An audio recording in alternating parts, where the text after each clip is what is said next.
¿Alguna vez nos hemos parado a pensar de qué está hecho todo? ¿Qué es lo real? Bueno, hoy vamos a viajar justo al origen de estas preguntas. Nos vamos a los inicios de la filosofía occidental para descubrir cómo unos pensadores, la verdad es que muy audaces, intentaron descifrar por primera vez el gran misterio de la realidad. A ver, pensemos en una foto nuestra de hace, no sé, 15 años. Casi todas nuestras células han cambiado, nuestros pensamientos son otros, y aún así no dudamos ni un segundo en decir, ese de ahí soy yo. Pues fíjate, esa aparente contradicción, eso de que todo cambia pero algo parece quedarse, es justo el enigma que los primeros filósofos, los presocráticos, se atrevieron a enfrentar, y lo hicieron armados solo con una cosa, la razón. Dejaron atrás los mitos y se pusieron a pensar. Vale, esta es nuestra hoja de ruta. Vamos a seguir las pistas que los dejaron estos antiguos detectives del pensamiento. Investigaremos el misterio del cambio, buscaremos el origen de todo y presenciaremos un duelo de ideas, uno que daría forma a toda la filosofía que vino después. Venga, nuestra primera pista es el mundo que nos rodea. A simple vista es evidente que todo cambia, las estaciones, la vida, el cielo, pero si nos fijamos bien, este cambio no es un caos, sigue patrones, tiene un orden. Los presocráticos le pusieron un nombre a esta realidad ordenada y siempre en movimiento. La llamaron physis. Se dieron cuenta de que la naturaleza no era un desorden aleatorio, sino un cosmos, un sistema con sus propias leyes, leyes que se podían entender. Y aquí viene la gran pregunta. Si el mundo es un todo ordenado, a pesar de tanto cambio, tenía que haber algo permanente detrás de las apariencias. Esta idea se convirtió en su obsesión y los lanzó a la búsqueda de un único principio fundamental que pudiera explicarlo absolutamente todo. Los primeros en proponer un sospechoso principal fueron los filósofos de la escuela de Mileto. Y a ese principio fundamental lo bautizaron como el arqué, la sustancia original, la fuente de la que todo surge. Pero pensemos un momento en lo que tenía que ser este arché. Ojo, que no era una tarea fácil, ¿eh? Tenía que ser el origen de todo, la materia de la que todo está hecho y a la vez la causa que pone en marcha todo el cambio del universo. Casi nada. Lo más curioso es que los primeros candidatos a arqué fueron cosas que vemos todos los días. Tales propuso el agua, porque vio que toda vida necesita humedad.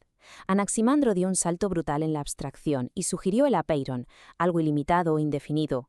Y luego Anaxímenes dijo que era el aire y que podía explicar el cambio con procesos que se podían observar. La idea de Anaxímenes, la verdad, fue muy ingeniosa.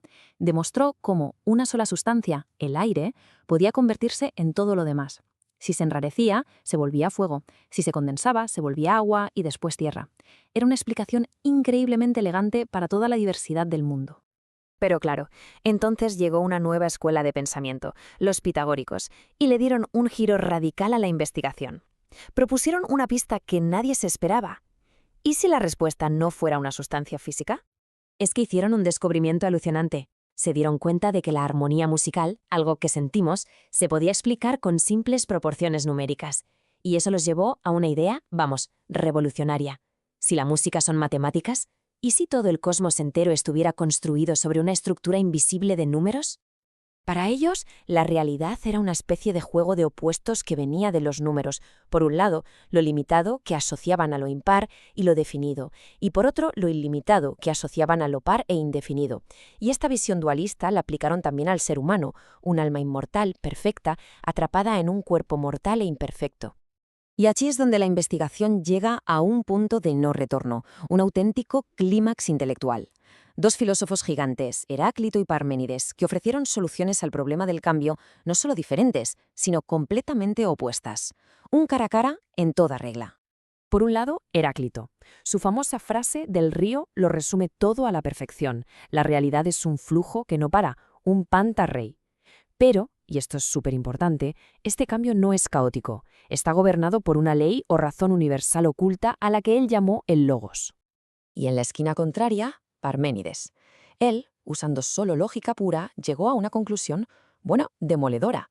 El cambio es imposible, es una ilusión. La verdadera realidad, el ser, no puede cambiar. ¿Por qué? Porque cambiar significaría convertirse en no ser, y el no ser sencillamente no existe. Por lo tanto, el ser tiene que ser eterno, inmutable y único.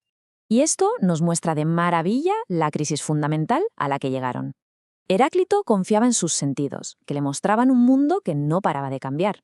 mientras Parménides confiaba en su razón, que le demostraba que ese cambio era una ilusión. Y con esto llegaron al mismísimo corazón del problema filosófico. A ver, ¿en qué confiamos para conocer la verdad? ¿En lo que nos dicen nuestros sentidos, que nos gritan que todo fluye? ¿O en las conclusiones lógicas de nuestra razón, que nos dicen que el cambio es imposible? Menudo dilema.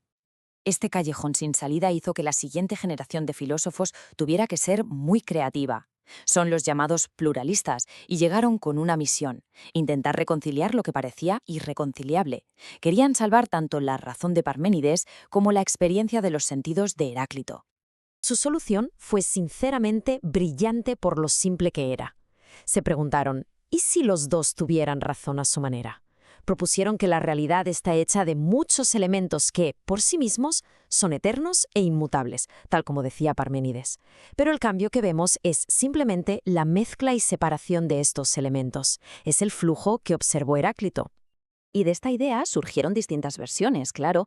Empédocles propuso 4 raíces: tierra, aire, fuego y agua, que se unían y separaban por las fuerzas del amor y el odio.